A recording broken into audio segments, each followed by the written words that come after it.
Voilà, je suis professeure en histoire contemporaine à Sciences Po Strasbourg et je suis spécialiste de l'histoire de l'intégration européenne et des Border Studies.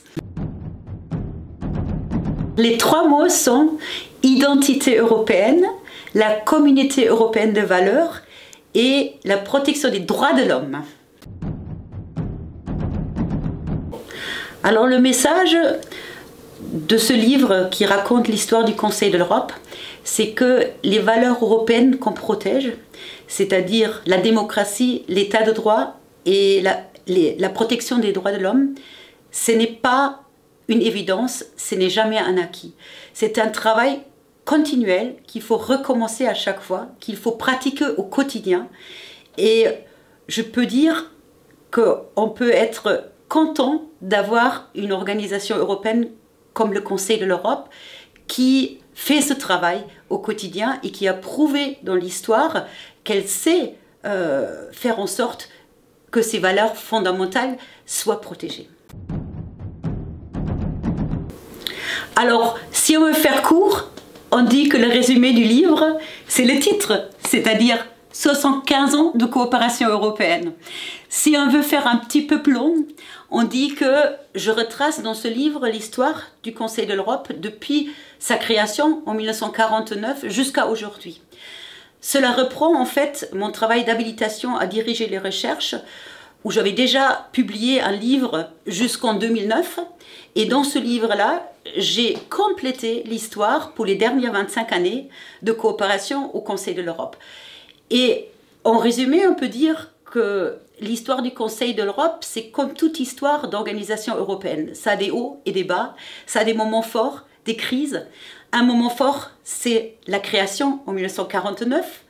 Un moment fort, c'est aussi après la chute du mur de Berlin en 1989, où le Conseil de l'Europe peut devenir une grande organisation pan-européenne par la suite. Des crises sont par exemple en 1969, quand la Grèce quitte l'organisation européenne, ou encore plus récemment en 2022, quand la Russie est expulsée du Conseil de l'Europe. Mais au-delà de ça, on ne peut pas faire un résumé très facilement de cette longue histoire. Ce qu'il faut mentionner, c'est que c'est une histoire pas seulement de la Cour européenne des droits de l'homme, mais toute l'organisation du Conseil de l'Europe, qui inclut le comité des ministres, l'Assemblée parlementaire, le Congrès des pouvoirs locaux et régionaux, son secrétariat général et un certain nombre d'institutions annexes comme le Centre européen de la jeunesse ou la pharmacopée par exemple. Dans cet extrait, je vais vous donner un petit bout de ma conclusion du livre.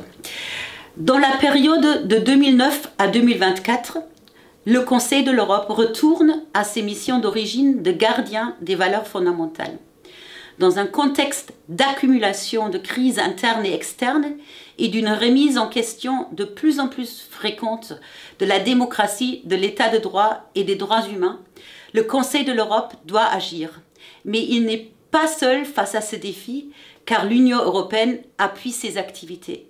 En effet, la concurrence entre le Conseil de l'Europe et l'Union européenne n'est plus à l'ordre du jour et au contraire, après l'entrée en vigueur du traité de Lisbonne en 2009, les deux organisations européennes mettent en place un partenariat stratégique avec un dialogue politique, une coopération juridique et de nombreux programmes conjoints.